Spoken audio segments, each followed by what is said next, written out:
Hello friend, तर आज मी तुम्हाला दाखवणार आहे अंडा मसाला. तर इथे मी 4 अंडी उकडून घेतलेत, मधून कट केलेली आहे. इथे मसाला काढलेला आहे मी 1 चम्मच धणे, 1 चम्मच जिरं, मोठी 1 वेलची, 5-6 लवंग, 5-6 काळी मिरी आणि इथे 5-6 काजू आहेत, आलं लसूण. इथे मोठा टमॅटो कट केलेला आहे, कांदा मोठा कट केलेला आहे आणि कोथिंबीर आहे. तर चला आता मसाला तयार करूया. ग्रेव्ही तयार करूया. तर इथे मी कढई तापत ठेवली, त्याच्यामध्ये मोठे 2 चम्मच तेल घातले, त्याच्यात कांदा घातलेला आहे. तो कांदा व्यवस्थित परतून घ्यायचा आहे. आपल्याला काय जास्त लालसर असा करायचा नाही आहे, इतपत ठीक आहे. तो बघू शकता तुम्ही. याच्यामध्ये आता मी टमॅटो ॲड करणार आहे. तर टमॅटोसुद्धा आपल्याला व्यवस्थित परतून घ्यायचा आहे. त्यालाही काय जास्त नाही का शिजून द्यायचा नाही आहे, नॉर्मली एकदम. त्याच्यानंतर आपल्याला ह्याला परतून ह्याच्यामध्ये मग थोडीशी आपल्याला याच्यामध्ये आपल्याला जो मी मसाला दाखवला तुम्ही तो घालायचा आहे. ते घालून पुन्हा एकदा आपल्याला व्यवस्थित परतून घ्यायचं आहे ते. आणि ह्याच्यामध्ये मग कोथिंबीर घालायची आपल्याला, भरपूर अशी कोथिंबीर घालायची. तुम्हाला जास्त आवडत असेल तर, नाहीतर थोडीशी टाकली तरी चालेल, पण कोथिंबीर घाला नक्की ह्याच्यात. आणि व्यवस्थित परतून झाल्यावर ह्याच्यामध्ये मी अर्धा ग्लासभर पाणी घालणार आहे. जास्त घालायचं नाही आहे आपल्याला. ग्रेव्ही फक्त मिक्सरला बारीक होईपर्यंत इतपतच शिजवायची आपल्याला. ते झाकण लावून आता ह्याला आपण ठेवूया जास्तीत जास्त 5-7 मिनटं मीडियम गॅसवर. तर तुम्ही बघू शकता आता. हे बघा, जास्त मी ह्याला शिजवलेलं नाही आहे. आता मी गॅस बंद करते, थंड करून घेते. टेस्टला खूप लागते छान. तुम्ही नक्कीच एकदा करून बघा आणि मला कमेंट करून सांगा.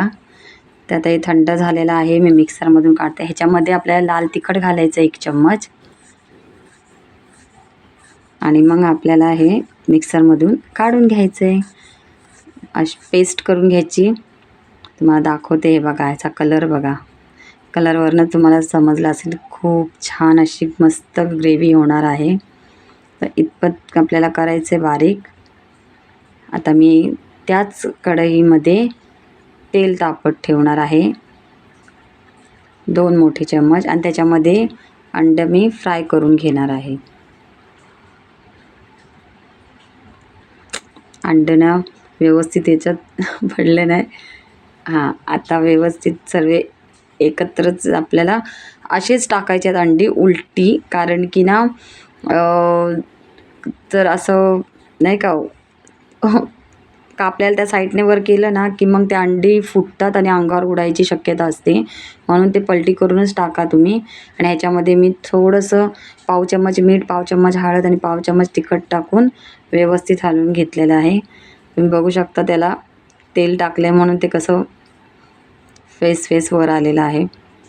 बट अंडी आपली फ्राय करून झालेली आहेत मस्त अशी. आम्ही 2 माणसं आहे, आम्हाला 4 अंडी लागतात. आणि आता त्याच तेलामध्ये मी खडा मसाला घालणार आहे. 2-3 काळी मिरी आहे, 2 लवंग आहे आणि तेजपत्ता जास्त नाही घातलेला आहे. आणि आपण जो ग्रेव्ही केली होती, मसाला केला होता ग्रेव्हीसाठी, तो त्याच्यामध्ये घालायचा आहे. आणि व्यवस्थित त्याला तेल सुटेपर्यंत आपल्याला परतून घ्यायचं आहे. बघू शकता तुम्ही, त्याला व्यवस्थित तेल सुटलेलं आहे.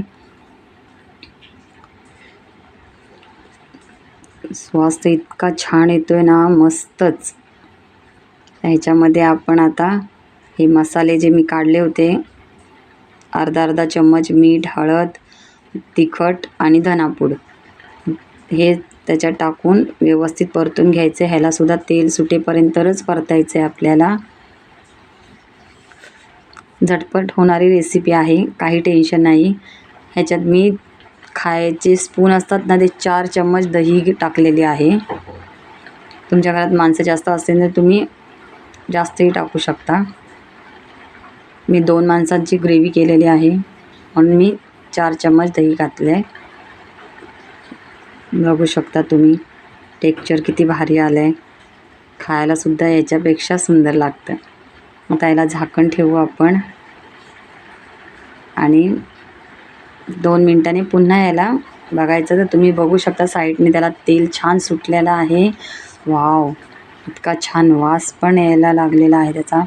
म्हणून तुम्ही आता मस्त असं त्याच्यात अंडी आता फ्राय केलेली टाकायची आहेत. ती व्यवस्थित आपल्याला त्या ग्रेव्हीमध्ये हळूहळू एकदम परतत टाकायचं आहे, कारण की अंडी आपण फ्राय केलेली आहे तर ती तुटण्याची शक्यता असू शकते. म्हणून तुम्ही अलगद एक करा. आणि ते मी मसाल्याच्या भांड्यात थोडंसं पाणी टाकलं होतं, जास्त नाही टाकलेलं.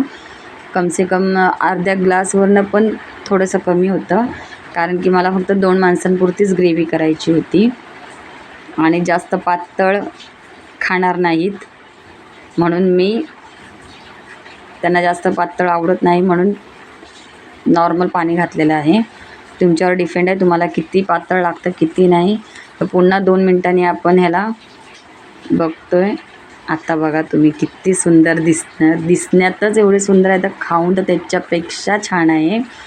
तर इथे मी एक बाऊल घेतला आहे, त्याच्यामध्ये आता ते मी सर्व करणार आहे. तर तुम्ही ही रेसिपी करून बघा, मला कमेंट करून सांगा कशी झाली आहे ती. लाईक, शेअर, सबस्क्राईब करायला विसरू नका आणि आठवणीने हे नक्की एकदा करून बघा. तुमच्या घरातले सुद्धा खाऊन म्हणतील की खूपच छान बनवलेली आहे. तर भेटू आपण नेक्स्ट रेसिपीला. तोपर्यंत बाय.